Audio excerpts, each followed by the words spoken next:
You've moved to the city that seems to be the center of the tech world. This is where everything seems to happen. Every significant improvement, every major discovery.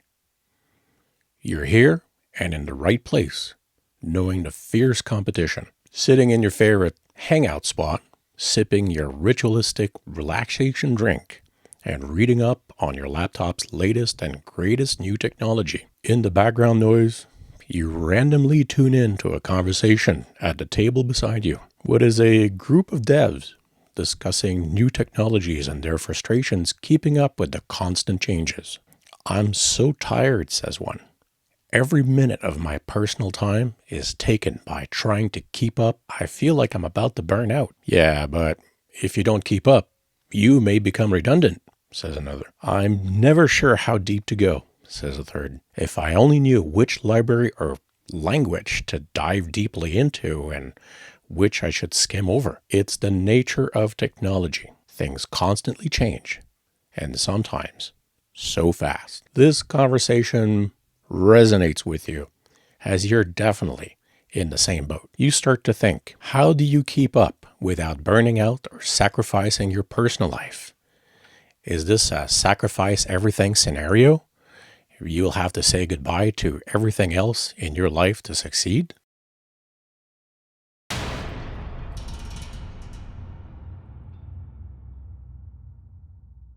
Everywhere you turn, there's a technological advancement in your field. New languages, new hardware, new libraries, new ways to run applications. It's an unsettling time, as learning everything is impossible, even if you sacrifice everything. Is your future getting a feeding bag surgically implanted so you can maximize your time on the computer, learning about new technologies?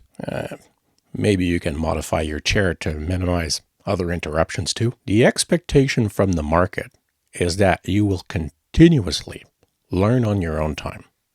Those who don't about new methods and technologies are left behind. However, there's another group that's left in the dust. Unable to balance life and work, they simply slow down to a jog, then a walk, only to eventually stop in the foot race that is keeping up.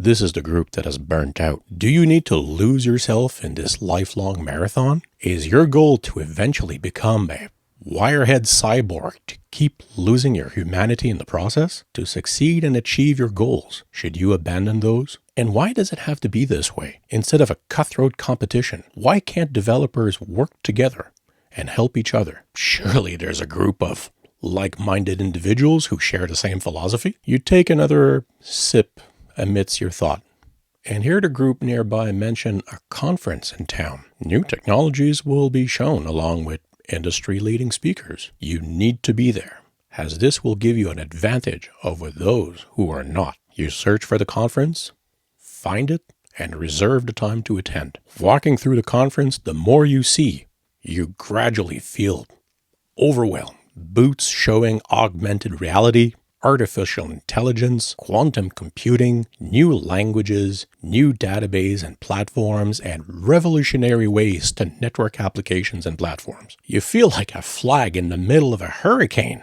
knowing what direction to pick with gusts of wind so strong that you can feel yourself being torn apart. Was coming here even a good idea? Someone bumps into you and you hear a quick, sorry about that. When you turn, you make eye contact with them.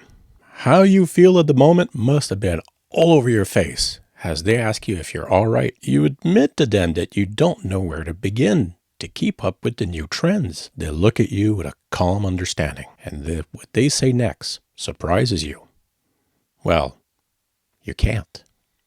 That's just not possible. Then they continue. I and a few friends went through the stressful hell of trying to learn everything independently without any limits or help. You can't do that, at least not alone. If you try, you'll spend all your time just trying to keep up only to fail. Jack of all trades, master of none. If you try and learn everything, you can't effectively use it, as you won't have enough depth in that knowledge. You should set time aside to improve yourself and use that time only, no less, no more. Why don't you join us and we can divide and conquer? There's a hackathon a bit later, and I'm sure you can help complete our team's skill set. The hackathon is challenging, but someone in your team always seems to have an answer. The knowledge diversity of the team is an advantage, as nobody gets stuck for long. The hackathon completed by your team wins a special mention, as opposed to lone wolves, which seem to have generally only completed